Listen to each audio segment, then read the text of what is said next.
Corona काल में कैसे रखें अपने दिल की सेहत का खास ख्याल। जानिए भारत के जाने माने प्रसिद्ध हृदय रोग विशेषज्ञ doctor Manazir Iqbal DM cardiologist Bareilly से। मेरा पहला सवाल आपसे है कि हाइपरटेंशन को साइलेंट किलर क्यों कहा जाता है एंड इलाज ना होने पर क्या समस्याएं आती हैं? हाइपरटेंशन एक साइलेंट किलर है, बिल्कुल। जैसे कि बहुत से लोग ये जानते हैं कि जब कोई उनको परेशानी होगी तभी उनका ब्लड प्रेशर हाई माना जाएगा, जबकि स्थिति बिल्कुल इससे विपरीत है।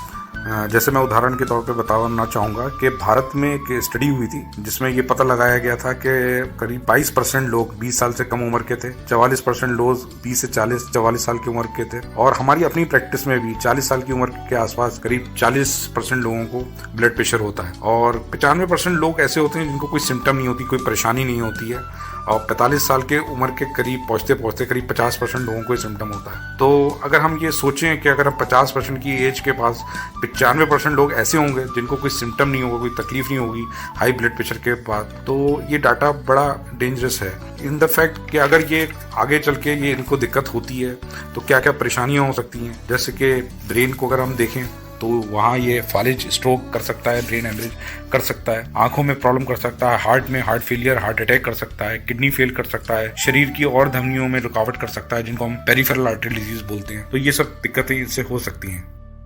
So my question is कि हृदय रोग के कोलेस्ट्रॉल और जोखिम को कम करने के लिए क्या आहार परिवर्तन किए जाने चाहिए? हाई ब्लड प्रेशर और हाई कोलेस्ट्रॉल जो नुकसान देते हैं उनसे, उनके जोखिम से बचने के लिए आपको सबसे पहले आइडियल बॉडी वेट मेंटेन करना है। उसके लिए आपको शुगर का कंजम्पशन कम चाहिए, रिफाइंड कार्बोहाइड्रेट्स की मात्रा कम होनी चाहिए जो है, और नमक कम होना चाहिए खाने में। उसके अलावा आप हरी सब्जियों का सेवन करें, फल खाएं, फ्रूट्स खाएं, पोटेशियम रिच डाइट लें, लो फैट डेयरी प्रोडक्ट्स का इस्तेमाल करें, होल ग्रेन ले सकते हैं, पोल्ट्री ले सकते हैं, फिश और नट का इस्तेमाल कर सकते हैं, लेकिन रेड मीट का और सैचुरेटेड फैट का कम से कम इस्तेमाल करें। और सबसे जरूरी है जो लोग अल्कोहल का सेवन करते हैं वो कम करें, अपने वजन को मेंटेन करें, फिजिकल एक्टिविटी लगातार मेंटेन रखें जिससे कि आपका ब्लड प्रेशर और कोलेस्ट्रॉल आपके काबू में रहे। अच्छा सर, उच्च कोलेस्ट्रॉल के लिए कौन सी दवाइयाँ सलाह दी जाती हैं? देखिए, हाई कोलेस्ट्रॉल के लिए सबसे पहले डाइट मॉडिफिकेशन, परहेज, उसके अलावा एक्सरसाइज, उसके बाद हम लोग दवाओं को जो यूज़ करते हैं उसमें स्टेटिन्स प्राथमिक हैं। इसमें एटोरवास्टेटिन, रोसुवास्टेटिन, प्रावास्टेटिन हम लोग मेनली यूज़ करते हैं और ये काफ़ी कारगर हैं बीमारी को रोकने के लिए। उसके अलावा एस्टिमाइब एक खाद है जो आंतों में कोलेस्ट्रॉल का एब्जॉर्प्शन रोकती है। इसके अलावा कुछ दवाएं और एंजाइम्स पे ऐड करती हैं, जैसे फाइब्रिक एसिड डेरिवेटिव्स हैं, फिनोफाइब्रेट है, जेमफिब्रोजिल है, ये दवाएं भी कारगर हैं। उसके अलावा बी ग्रुप विटामिन है जैसे निकोटिनिक एसिड है, ये भी हम कभी कभार काफ़ी बड़े हुए कोलेस्ट्रॉल के जो पेशेंट होते हैं उनमें इस्तेमाल करते हैं। तो मेरा सवाल यह है कि कोविड-19 के इन दिनों में कोई अपनी दिल की देखभाल कैसे कर सकता है, मतलब एक स्वस्थ दिल कैसे बनाए रख सकता है?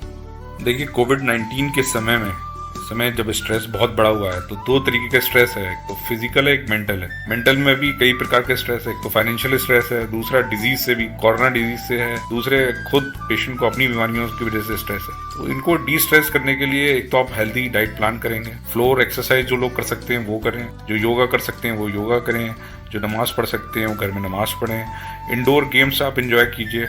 कंप्लीटली सेडेंटरी लाइफस्टाइल नहीं जीना है। सोशल डिस्टेंसिंग अगर मेंटेन करते हुए आप वरांडा वगैरह में अपनी बालकोनी में थोड़ा वॉक कर सकते हैं तो बहुत अच्छा है। बिल्कुल लगातार टीवी देखना या एक जगह बैठना लगातार वो नुकसानदेह हो सकता है। तो ऐसे कंडीशन में आप अपनी कोमॉर्बिड कंडीशन जैसे ब्लड प्रेशर है, शुगर है, सांस की बीमारी है, इसको नियंत्रित रखें।